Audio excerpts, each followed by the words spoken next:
Ito na para bang merong baboy sa harap ng isang rebulto sa ibabaw ng nicho. Hello and welcome back again to my channel mga master. Special po yung ating vlog for today dahil isang nakakapangilabot po na storya yung ating pong itatampok ngayon. Ito po yung tungkol sa isang di umano aswang sa Iloilo. So ikikwento ko habang ipapakita ko yung ginawa kong video sa paghahanap ng puntod ni Teniente Guimo. Di ba alam niyo yung storya ni sir? Ni Teniente Guimo ba? Saan siya nilibing? Saan ang daan? Diretso lang.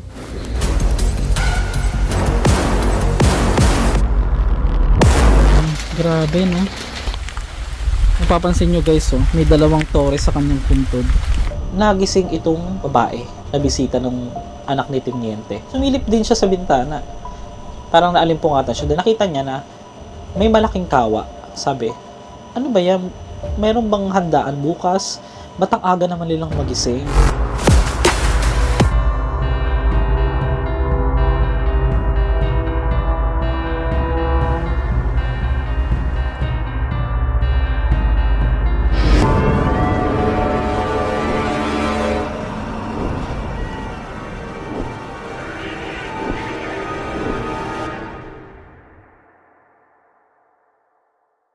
First time kong makarating ng Iloilo. So, nagbiyahe ako mula Capiz papuntang Iloilo. And ang paniniwala kasi ng ilan, karamihan talaga sa Capiz, mga master. Pero ito, sa Iloilo talaga at taga Iloilo, itong si Teniente Guimo. Kapansin-pansin mga master na luma na talaga itong sementeryong ito sa Capiz. Dito po sa Panay, or dito po sa Panay, oo. So, yan nakikita nyo nakadikit na sila sa pinaka-wall. Or panahon pa ng mga Kastila, mga master. So, gagi, may nakatayo dun. May nakatayong statwa. So, anong meron dito? Ay, nalaglang yung aking headset. Wait lang. Parang may boses ako narinig. Guni-guni mo lang yun. Ano nyo guys, yung aking outfit. Diba? This is bench. Diba alam bench mga awag dito? Pawn shop, pawn shop. Outfit for a day. Pensa pala, pawn shop. This from SM, tawag dito, surplus, sa surplus. And my from Seiko, yan. Diba? And may eyeglass from Iyo. Tapos ang aking bag from Transgender Shop. Ano? Transgear. Laban lang sa buhay, mga master. Kasi tayo naman kailangan magsikap sa ating buhay para tayo, alam mo na, makagawa pa ng mas maraming bagay. So hanggang dito na lang, charot.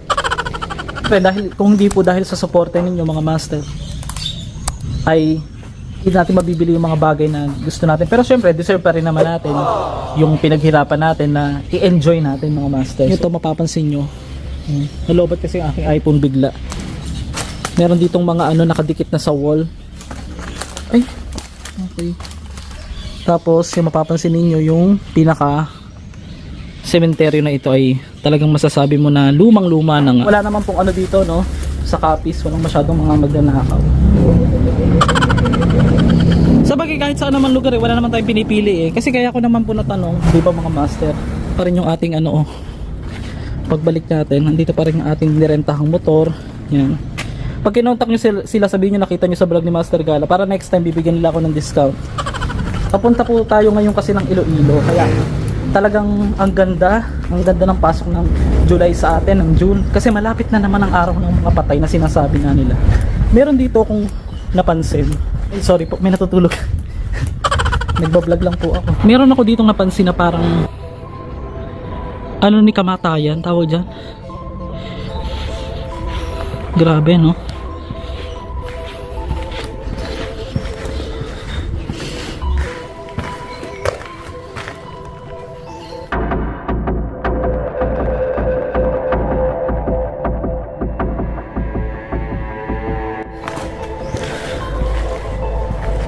May tao. So mapapansin yung mga master, may mga green algae na dyan o algae. Yan, delikado daw yan pag nalalanghap mo, lalo na yung mga black. Ganda. Dapat ito yung pinapaano ng mga treasure natin. May baby pa dun, Hindi ko alam kung ano yung kanilang meaning nitong, ibig sabihin nitong na to. Nakaukit na bungo skeleton na yan na may corona. Comment below na lang ito. Tingnan nyo naman itsura. Magmula sa kanyang wall, pinagdikit-dikit na lang. At medyo delikado na rin itong puntahan para po sa mga tao. For me, so, dapat i-protektahan na to, lagyan na to ng bakal or bakod mga master. Kasi dito tingnan nyo, mga gawa to sa shell, yung sa gilid na yan, panahon pa ng mga Kastila. Tapos yung mga bricks. A few moments later. Mga master, ngayon nandito tayo sa isang lugar sa Pasig, Iloilo. Papunta tayo ng Dueñas dahil hahanapin natin ang puntod ng di umano sinasabing aswang mga master. Na sinasabing may mga kamag-anak din ditong inilibing ang nasabing tenyente mga master. Pero iikutin lang natin, hindi natin alam yung eksaktong place dito, pero doon natin hahanapin sa Dueñas. Malapit na yung ating biyahe kahit maulan, naghahanap ako ng masisilungan mga master. Buong salamin ito. So sa kapanahunan nila mga master, yung sinasabing aswang is talagang pinag-uusapan. Ang creepy naman dito. Pasok tayo.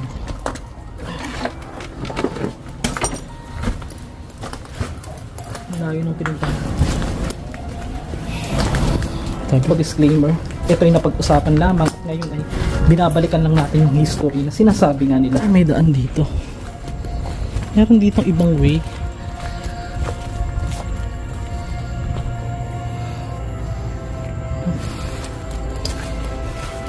Kakaiba tong sementeryo nila, tingnan nyo. May malaking tangke. Basta. Malinis po ang sementeryo dito sa Pasig, Iloilo. Shoutout kung taga dito ka.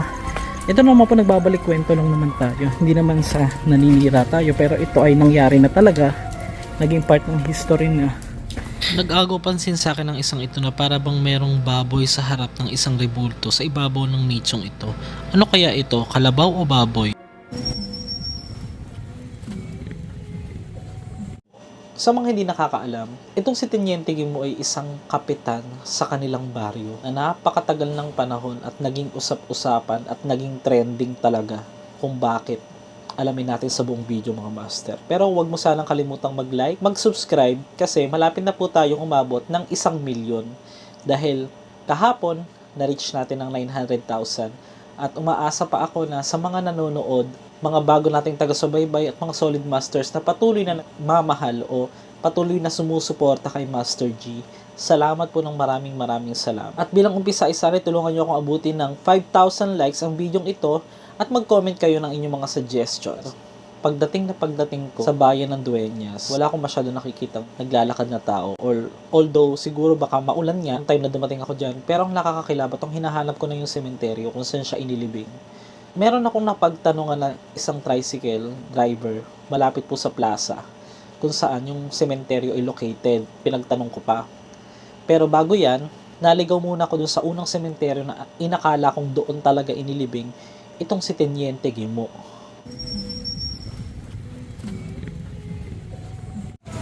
So ito na mga master, nandito na tayo sa mismong sementeryo ng Dueñas dito po sa Iloilo, pinaka-public cemetery. Dito nga raw inilibing itong si Teniente Guimo. Saan kaya siya inilibing dito? Malakas po kasi ang ulan. Ay, para siyang tabako mga master, pinakasigarilyo nila. Mga master, sobrang nakakapagod. Hindi po basta-basta yung paggawa ng content, hindi basta-basta yung gastos. Tara lang puntahan at yung research din natin. O, syempre, nagre-research na tayo kasi alam niyo naman, may mga magko-comment na naman. Baka sabihin, hindi tayo nagre-research. So, ayon nga sa research ko, pinanganak itong si Teniente Guimo sa bayan po ng Dueñas dito po sa Iloilo. So, ito yung kanilang sementeryo. Makikita nyo din sa screen. Masyadong magubat itong pinakalugar. Kasi mga nagtatanong, sino ba yan si Teniente Guimo? Isa itong dating kapitan na naging vice mayor umano dito po sa Dueñas. Isang pamilya umano silang aswang dito po sa Iloilo. So, comment below, saan ba mas maraming aswang? Sa Capiz o sa Iloilo? Kasi dito talaga nabuhay yung kwentong aswang. Kasi, ang sabi, nung panahon daw ng naglilingkod ito sa bayan, ito si Teniente Guimo ay ang dami raw mga unknown bodies na nakikita. Oo. Kunyeta, ang lamay pa. nakita raw yung mga katawan na yon, wala na raw mga kidney, wala na rin daw mga puso kinuha. Mga master, ikaw ba ay naniniwala pa rin sa mga aswang? Buhay na buhay pa rin yung kwentong aswang at hanggang ngayon hindi makakalimutan. Medyo creepy yung sementeryo nila eh. Grabe, may hilibing dito. 1942? 1842 ba to? Di ba alam niyo yung storya ni sir? Ni Teniente Guimo ba? Alam mo yung storya ni Teniente Guimo? Saan siya nilibing? Hindi dito? Sabi kasi dito daw eh. Di ba Dueñas to? Ano yung pinakalumang patio? Sa poblasyon. Saan ang daan? Diretso lang. Yan yung mga nagsasabing di ako nagre-research. Ito na nga, nagre-research na tayo ngayon. Kaya samahan nyo ako sa paghahanap ng puntod ng aswang, mga master. Grabe no, talagang hindi ko alam kung saan ko hahanapin kasi wala tayong kakilala dito. So nagtanong-tanong ako niyan mga master, sabi ko, ano bang gagawin ko? Kailangan malaman ko talaga kung saan kasi naging interesting po yung story nitong si Teniente Guimo. Pero di ba sabi nila, dito nga sa Dueñas? Dyan sa may si Benedict. Taga dyan siya banda. Pero ikaw naniniwala ka dun sa kwento na yun? Hindi naman ako nakakita ng aswang dito pero Yung dami nagsasabi na meron talaga. kwentong bayan dito. Oo. Pero yung si Teniente Guimo, di ba sabi, naging kapitan daw dyan. Tapos yun daw yung pinaka-head ng mga grupo nga nila. Yung add na natin yung kwento. Sige. Salamat, sir. So, ito na yung cemetery, guys. Tatanong lang natin kung alam nila. Puntod ni ni Teniente Guimo, ang sinasabi nga nila. Familiar ka? Teniente Guimo. Oo. Sabi dito daw. Hello po, pwede magtanong? So, saan po ba nilibing si yung sinasabi nila Teniente Guimo dito? Hindi ko alam. Bago na kami dito, hindi kami tagal. At ito na, ang nakakakilabot. Nang itinuro na sa atin ang una nating napagtanungan na yan, ay doon pala sa kabilang sementeryo nga, ay may mga inilibing daw doon ng mga kamag-anak ng nasabing teniente. Nagtanong lang ako pagdating ko ng plaza. Nagtanong lang ako, sabi ko, saan po ba rito yung sementeryo? Ngayon, ang nakakakilabot, pwede naman sabihin dyan lang, ang sabi, yung kay Teniente Guimo ba? Wala naman akong sinasabi or walang idea, wala akong sinasabi na yun yung pupuntahan ko. At hindi din naman ako nagpakilala bilang vlogger agad. So, sabi ko, grabe naman yung mga tao dito. Talagang buhay na buhay pa rin yung kwento kahit almost 40 or 50 years na raw ang nakalipas nung nag-trending talaga yung balita na yan. So, eto, pagdating ko sa sementeryo, maulan pa rin. So, tignan nyo naman guys, kahit umuulan. So, ito yung location ng cemetery kung saan nga sinasabing dito raw inilibing itong si Teniente Guimo. So hindi natin siya ma-pinpoint kasi ang dami kong napagtanungan mga master. Puro kung saan talaga eksaktong inilibing dito. Maulan, malakas ang ulan. Hindi natin mahanap dito. Wala din tayong idea kung saan dito talaga. Pero isa sa mga punto dito, malaki yung chance na nandito siya. Ito yung pinakabantilan nila. Ang hirap mga master. Siguro panahon na para kumuha tayo ng sasakyan. Kahit yung second hand lang. Ayoko kasi nang may hinuhulugan ako. Laging ganito, lagi ako naabutan ng ulan. Tapos nauubos yung oras natin kakaintay. Nababasa tayo, nagkakasakit tayo mga master. Kaya siguro panahon na para kumuha tayo ng ating sasakyan.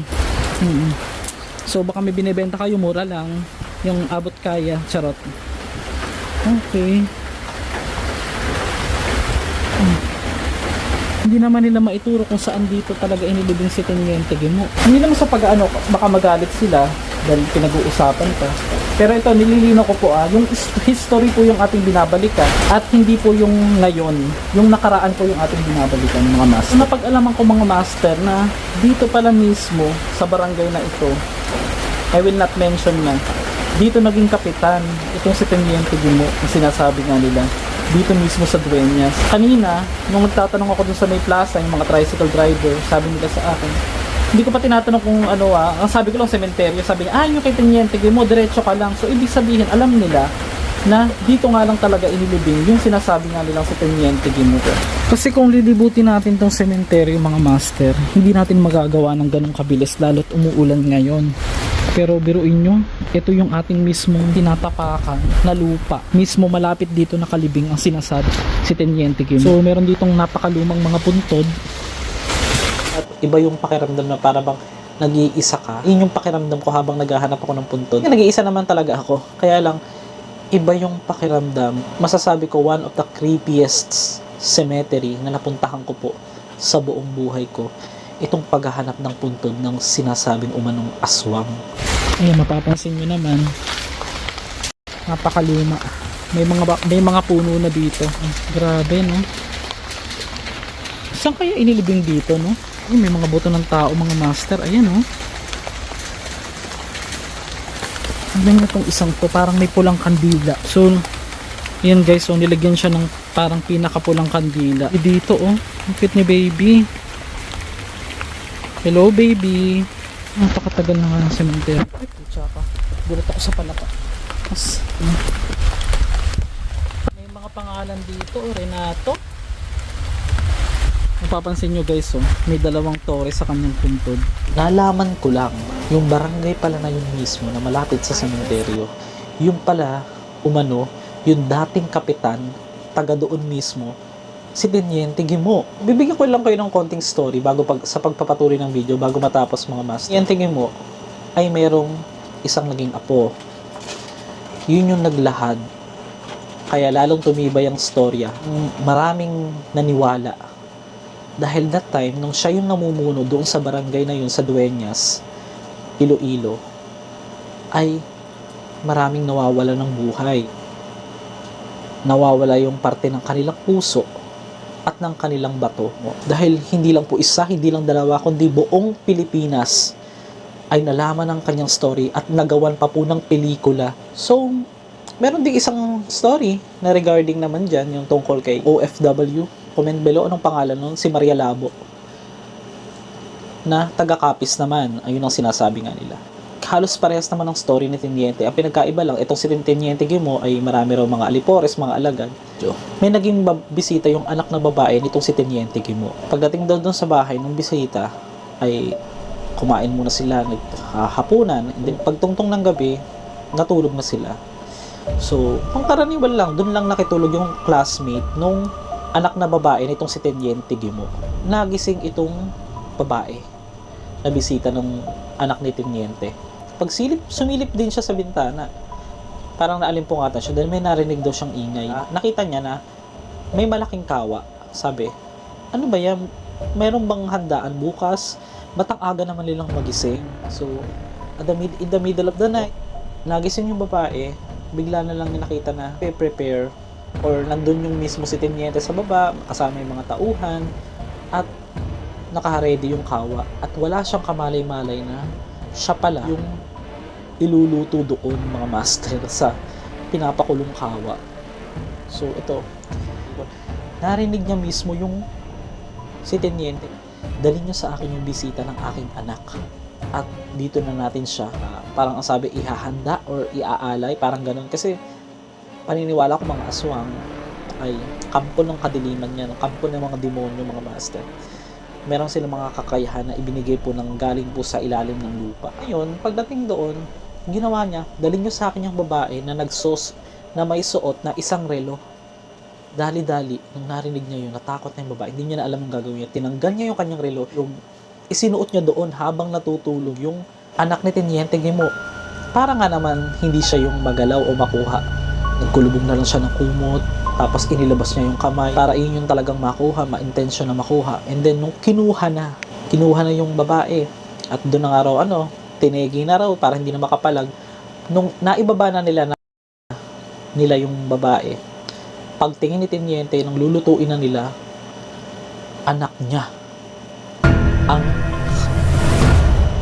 mga master. So doon nagsimula yung story ni Teniente Gimo nang nakatakas umano yung sinasabing bisita. Dahil nung time na yon, nung nakita niya, nagtatago siya sa may likod ng puno, nagbagong anyo raw umano itong si Teniente Gimo sa sobrang galit At nagmistulang humaba daw yung kuko sa kamay, yung ano niya, yung nagkaroon ng maraming balahibo sa katawan, naging parang aswang nga, naging may pangil, nakakapanindig, balahibo ang itsura. So that time, doon na niya sinalakay yung tumegi doon sa anak niya. Nung nakatakas na nga yung mismong babae, yun na yung naglahad ng kwento. Pero bukod pa doon mga master, ang nakakapangilabot doon, bukod sa bisita, yung dating katulong umano nitong si Teniente Gimo, ang siyang nakakita sa pagbabagong anyo. Natusan daw umano itong katulong ni Teniente Gimo na mamili. Ito ay napaka-loyal, hindi na umalis kahit binabatikos daw sila nung time na yon. Inilit niya pa rin magsilbi sa pamilya ni Teniente Gimo. Nung time na pauwi na raw siya, may nakakita sa kanya 2 tao. Yun yung gustong tumapos doon sa buhay ng katulong dahil iniisip ng mga tao na yun na tapusin na natin to, aswang na rin ito. Tatapusin na nga nila at balak din pagsamantalahan yung babae. Wala nang salita-salita. Biglang tumalsik yung ulo ng gagahasa sana sa kanya. At natakot na rin siya nang palapit na sa kanya yung itsura ng tao na yun na mabalahibo nga at may pangil, mukhang aswang talaga. Nagbago raw anyo unti-unti hanggang naging si Teniente Gimo na. Doon daw niya lalaman na totoo. Ayon doon sa nag-share lang sa YouTube na isang vlogger, yung mismong katulong na yon mga master, nasaksihan ng pagbabagong anyo nitong si Teniente Gimo. Kung magbabalik history naman tayo, meron ding inilathala na isang artikulo at nasa museum pa hanggang ngayon ng Iloilo. Istorya na mismong apo naman ng sinasabing Teniente Gimo. Nang sabi, siya raw yung apo, nagpapatunay nga na talagang totoo yung storya. Nakita raw niya sa ibaba yung kanyang lolo na naggumagamit ng dugo upang ipinta ang isang nakapangipangilabot o nakakapangipangilabot na itsura na may pakpak, may pangil sa isang pagpipaint o pinipinta gamit ang dugo. Doon niya nakita yung kanyang lolo na si Teniente Gimo. So maraming mga storya, mga kanya-kanyang storya na hindi natin alam kung ito ba'y naging part lang ng history para lang takutin yung mga bata, para lang sabing umuwi na kayo ng maaga, huwag kayong masyadong magpapagabi, at para mabuhay ba yung storya. I hope you enjoy this video mga master. Samahan niyo pa ako sa nalalabing dulo kung nakita ko ba talaga ang puntod nitong si Teniente Gimo. Huwag niyo kalimutang i-share bilang suporta. Meron dito mga master, inilibing nung 1927, Zosima. Ayan, Zosima. So meron ako dito nakitang mga master, para siyang puntod na nakasalamin. Tapos meron siyang urn sa loob at parang box. Mapapansin niyo yung kanyang puntod ay nandito lang, ito yung gilid ng daan. Ito yung kanyang puntod na inilibing siya rito ng 2021 at pinanganak siya ng 1952. So soon, but your memories will always remain in our hearts. Yan guys, yung puntod niya. Kapangalan niya pa yung ating hinahanap mga master. Halakip na ng aking paglalakbay sa mundo ng mga patay ang aking mga adventures o mga gala kasama kayo. Para sa mga bagong suggestions, mag-PM lang kayo sa ating YouTube channel or sa ating TikTok at ang ating FB page. Muli, ito na naman si Master Gala na laging gumagala at nagbabalik sa mga sementeryo, lalo na't nalalapit na naman ang undas. Thank you so much at mag-ingat kayong palagi. Lagi nating iisipin na kahit ang mundo ng patay ay marami tayong matututunang bagay. Ito yung pagpapahalaga, ito yung pag-alam ng tunay na storya ng mga tao. At kung naniniwala ka man sa mga aswang, ay ikaw pa rin ang masusunod sa iyong kaisipan kung ito'y iyong paniniwalaan. Muli, maraming salamat. Ito na naman si Master Gala. Gagala ulit.